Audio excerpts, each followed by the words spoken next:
Di lembah yang hijau di Kabupaten Semarang, Jawa Tengah, terbentang sebuah permata alam rawa pening. Danau seluas 2.670 hektar ini adalah jantung kehidupan bagi masyarakat sekitarnya.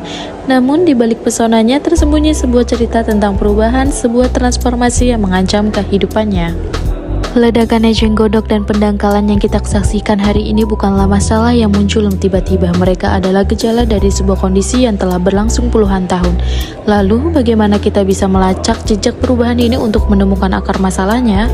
Jawabannya terletak jauh di dasar danau, tersimpan rapi dalam arsip alam yang paling terpercaya, lapisan sedimen. Disinilah ilmu paleolimnologi berperan sebagai detektif waktu, membongkar catatan lingkungan yang terpendam selama ratusan tahun. Dari sang penyampai cerita utama adalah makhluk mikroskopis bernama diatom. Cangkang bersel satu dengan cangkang kaca ini adalah penjaga zaman.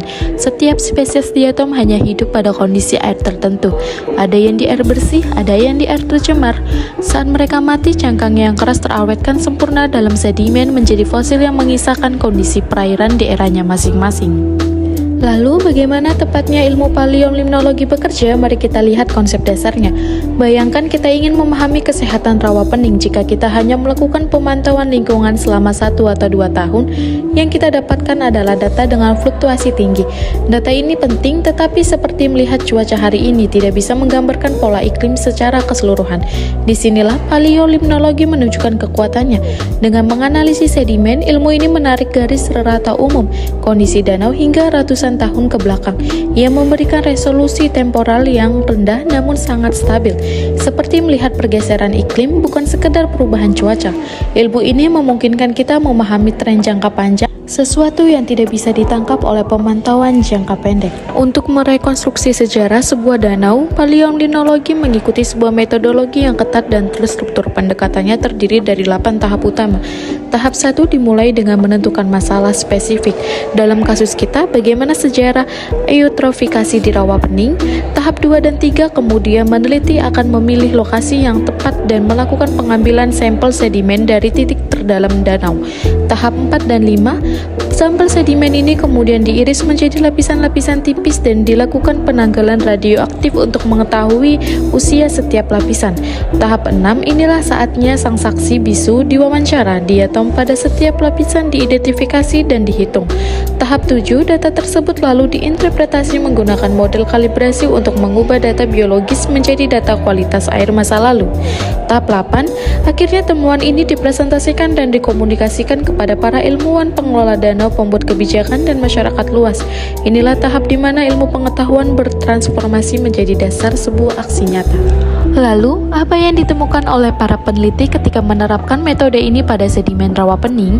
Ceritanya sangat jelas. Pada lapisan sedimen yang dalam dan tua, ditemukan dominasi diatom penyuka air bersih dan netral seperti Aulacoiseria granulata. Ini menunjukkan rawa pening di masa lalu memiliki kualitas air yang relatif baik. Namun, pada lapisan sedimen yang lebih muda dan dekat dengan permukaan, komposisinya berubah drastis. Diatom yang mendominasi adalah jenis penyuka air karya nutrisi seperti Nesea palea. Peningkatan spesies ini adalah tanda alarm alamiah. Ini adalah tanda kuat bahwa rawa pening telah mengalami eutrofikasi, pengayaan nutrien berlebihan yang memicu ledakan tumbuhan air. Data dari tahun 2015 membuktikan hal ini. Kandungan fosfat dan total fosfor di rawa pening telah melampaui ambang batas, menempatkannya dalam kategori eutrofik hingga hipereutrofik. Dari mana sumber nutrien ini? Utamanya dari limpasan pupuk pertanian, limpasan peternakan, dan limbah domestik yang masuk melalui sungai-sungai yang mengalir ke danau. Kondisi inilah yang menjadikan akar masalah ledakan eceng gondok yang kini menutupi lebih dari 70% permukaan danau. Eceng gondok bukanlah penyebab, tetapi adalah gejala dari masalah eutrofikasi yang lebih besar. Faktor lain yang memperparah adalah budidaya ikan dalam keramba jaring apung. Meskipun secara luas areanya masih di bawah ketentuan, jumlah unit keramba yang mencapai 1.249 unit terlalu jauh melampaui daya tampung danau. Berdasarkan perhitungan ilmiah, jumlah keramba ideal untuk rawa pening hanya 145 unit untuk mencegah beban fosfor yang berlebihan. Lalu apa yang harus kita lakukan? Penelitian paleolimnologi ini tidak hanya mendiagnosis masalah tetapi juga memberikan resep untuk penyembuhan. Berikut adalah rekomendasi kunci untuk menyelamatkan rawa pening. Pertama, bangun instalasi pengolahan limbah di pintu masuk atau inlet danau. Kolam penampungan ini berfungsi untuk menyaring dan menurunkan konsentrasi nitrogen dan fosfor dari aliran sungai sebelum masuk ke danau. Kedua, atur ulang dan kurangi jumlah keramba jaring apung. Jumlah keramba harus disesuaikan dengan daya tampung danau, yaitu sekitar 145 unit dengan efisiensi pemberian pakan. Ketiga, terapkan zonasi danau yang bijaksana.